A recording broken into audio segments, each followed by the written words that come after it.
మనిషి సాధన ద్వారా పరమాత్మతో సత్సంబంధం ఏర్పరచుకోవడం మానవ జీవన పరమావధిగా చెప్తారు కదా స్వామి. మనుష్యాణం సహస్రేషు కశ్చిద్యతతి సిద్ధయే యతతామపి సిద్ధానాం కశ్చిన్మాం వేత్తి తత్వతః. అంటే 1000 మందిలో ఒకడు, కొంతమంది ప్రయత్నిస్తారు, 1000 మంది ప్రయత్నిస్తారు, అందులో ఏ ఒక్కడో ఇద్దరో కృతకృత్యులు అవుతారంటారు. మిగిలిన వాళ్ళు జన్మలు ఎత్తుతూనే ఉండాలా స్వామి? తప్పకుండా ఎత్తాలి. అంటే జన్మ యొక్క పరిపూర్ణమైన లక్ష్యం ఏమిటి అంటే, ఏ తత్వం నుంచి అయితే నువ్వు జాలువారి ఈ భువికి పరిచయం అయ్యావో అదే తత్వం లోపల ఐక్యమైపోవడమే. ఐక్యమైపోవడానికి గల ఉత్తమమైనటువంటి సోపాన మార్గమే ఈ సాధన క్రమము, ఆధ్యాత్మికమైనటువంటి దర్పణం. ఈ ధార్మిక చింతననే దానికి సోపానమైనటువంటి మార్గం. ఇందులో ప్రథమ భూమిక ధార్మిక నిబంధనలలో ఏముంటుందంటే అహింస, శాంతి, నిత్యం పవిత్రత, సర్వమంగళ్యవర్ధమైనటువంటి జీవన విధానం ఇందులో ఉంటుంది.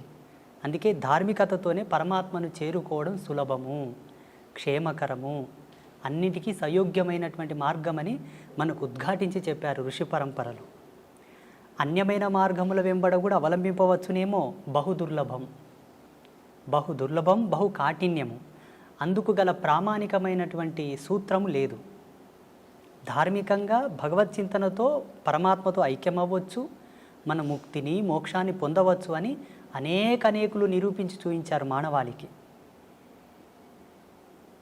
కొంతమంది మరణం పాలవుతున్నారు, కొంతమంది మృత్యును జయించి మీ బోటి మహానుభావులు బ్రతికుండంగానే పరమాత్మను దర్శిస్తున్నారు. మరణం తర్వాత ఏం జరుగుతుంది అన్నది మీరు ఇదమిత్తంగా చూడగలిగారా స్వామి? అది ఒకసారి సెలవిస్తారా? ప్రపంచంలో ప్రతి ఒక్కరూ మరణాన్ని బహు దుర్లభం, చాలా బాధాకరము, అదొక చెడ్డగా భావిస్తారు. చనిపోవడం అంటే ఒక చెడు, ఒక కీడుగా భావిస్తారు. మా ఉద్దేశం ప్రకారంగా, మేము పొందిన అనుభూతి ప్రకారంగా మరణాన్ని మించిన సుఖము, సంతోషం వేరొకటి లేదనుకుంటాను. శాశ్వతానందం అది పొందగలిగితే, ఆ ఓటి మరణాన్ని పొందగలిగితే, దుర్మరణమునకు, దుర్గతితో మరణించిన మరణానికి శాంతి లేదు. అది యాతన, బహు దుర్లభము, బహు కాఠిన్యమైనటువంటి యాతన. అది తగదు జీవుడికి. జీవుడికి ఎప్పుడే కానీ ఇచ్ఛామరణ సంసిద్ధి కలిగినా, భగవత్ ప్రేరణతో మరణ సంసిద్ధి కలిగినా అందుకు మించిన శాంతి వేరొకటి లేదు. అలా చనిపోవడానికి కూడా మన ధర్మం లోపల చాలామంది ప్రాకులాడారు. అందరికీ సుపరిచితులైనటువంటి భీష్మ పితామహ, వారికి మరణం వారి ఇచ్ఛా ప్రేరణతోనే కలిగినది. దక్షిణాయనం వీడి ఉత్తరాయణ పుణ్యకాలం ప్రవేశించే వరకు వారు మరణాన్ని స్వీకరించలేదు. మరణంలో కూడా ఒక ఆనందాన్ని వెతికారు వాళ్ళు, మరణంలో కూడా ఒక ప్రాముఖ్యతను వెతికారు వాళ్ళు. అలా చాలామంది మహితాత్ములు, గొప్ప గొప్ప వాళ్ళు మనకు మరణం గురించి ఎన్నో నిదర్శనాలు ఇచ్చారు. ఈనాడు ప్రజాలోకమంతా కూడా మరణం అంటే భయపడతారు. మరణాన్ని గురించి భయపడవలదు, మరణాన్ని గురించి చింతించవలదు. నీవు ఎంత భయపడినా, ఎంత చింతన చేసినా ఈశ్వర ప్రమాణమే జనన మరణములు. ఎలా మరణిస్తున్నావన్న దశని గురించే మనం ప్రాకులాడాలి. అన్ని ధర్మాలకు కట్టుబడి, అన్ని ఆచార ధర్మాలకు నువ్వు కట్టుదిట్టమై ఉండి నడిస్తే తప్పకుండా సహజమైన మరణం, శాంతి మరణం, ఇచ్ఛామరణమే సంభవిస్తుంది. జీవుడు కాళ్ళు చేతులు గట్టి ఉండగా తనదైన విద్వత్తును, విజ్ఞానాన్ని కోల్పోయి ధర్మాన్ని విస్మరించి నడిచిన నాడు అకాల మృత్యువులే సంభవిస్తాయి. మరణం శాంతంగా, హాయిగా, ఆస్వాదించడానికి అలవు కానంత అద్భుతంగా ఉంటుంది. మేము ఆస్వాదించాము దాన్ని. జీవుడు మరణించిన తర్వాత ఏమవుతాడంటే, జీవించి ఉండగా తాను చేసినటువంటి ధర్మాన్ని అనుసరించి, ధర్మమా అధర్మమా, ఆయన జీవన ప్రయాణం అంతయు కూడా భగవత్ సంకల్పానికి దగ్గరగా ఉన్నదా, దూరంగా ఉన్నదా, ఈ యొక్క బేరీజును పట్టుకొని ఆయన మరణించిన తర్వాత యాతనా శరీరంతో ఉండాలా, లేకపోతే సుఖశాంతులతో ఉండే శరీరంతో ఉండాలని డిసైడ్ అవుతుంది. భగవంతుని నమ్ముకొని, భగవంతుని యొక్క సేవ చేసుకొని, భగవత్ తత్పరతతో జీవించిన వాళ్ళు ఎవరు కూడా యాతన అనుభవించలేదు. భావి తరాలలో అనుభవించబోరు, ఇక ముందు ఎవరు కూడా అనుభవించలేదు.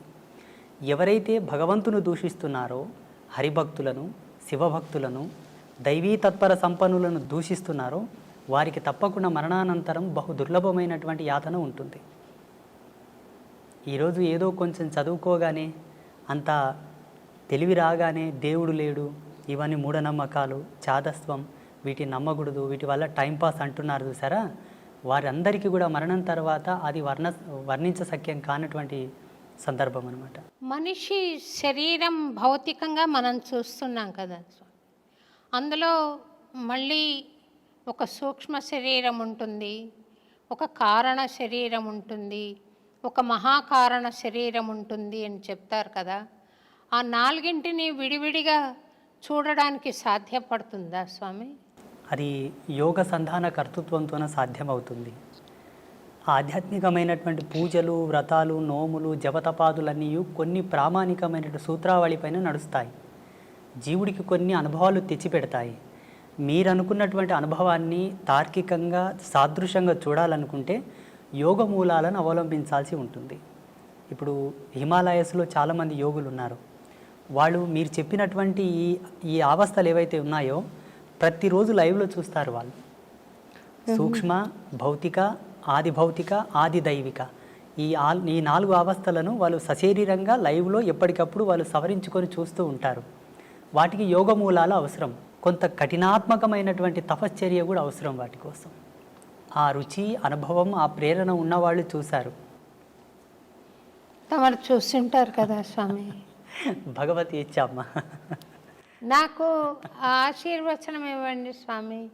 తప్పకుండా. ఒక రకమైన అనుభూతి కలుగుతోంది, కానీ ప్రామాణికంగా నేను దాని గురించి ఇతరులకు చెప్పలేను. నాకు స్వానుభవైక వేద్యంగా ఉంది. అదేంటో అర్థం కాని తనంలో నేను అనుభవిస్తున్నాను స్వామి. అంటే ఒక బస్సు వెళ్తుంటే ఏ ఊరికి వెళ్తుందో తెలియకుండా ఎక్కి కూర్చుంటే ఆ ఊరు చేరుంటారు వాళ్ళు, కానీ అదేం ఊరు, ఎట్లా వెళ్ళాలి, మధ్యలో వచ్చే దారులేంటి, ఇవేం తెలియదు స్వామి. మీరు నాకేమైనా గైడెన్స్ ఇవ్వగలిగితే ధన్యురాలిని స్వామి. తప్పకుండా. ఇప్పుడు మీరుండేటటువంటి అవస్థ ఏదైతే ఉన్నదో, ఈ వయసుతో, ఈ స్థితితో, ఇది చిట్ట చివరి యొక్క దశకం మీది ఉన్నది స్వామి. ఇప్పుడుండేటటువంటి ఈ దశకంలో మీరు పొందవలసిన జ్ఞానమే, పొందవలసినటువంటి అనుభూతి. జీవుడు చివరి దశకంలో, చివరి తరుణం లోపల ఈ అనుభవాన్ని గనక పొందితే ఆయనకు ఉత్తరోత్తరమైనటువంటి ధర్మాల్లో భగవంతుడు సహాయంగా ఉంటాడు అన్నది కొన్ని శాస్త్రాల్లో చదివాం మేము. మీరు అడుగుతున్నది చాలా సమంజసమైనదే. తప్పకుండా మీకు అది ప్రబోధం నేను చేస్తాను.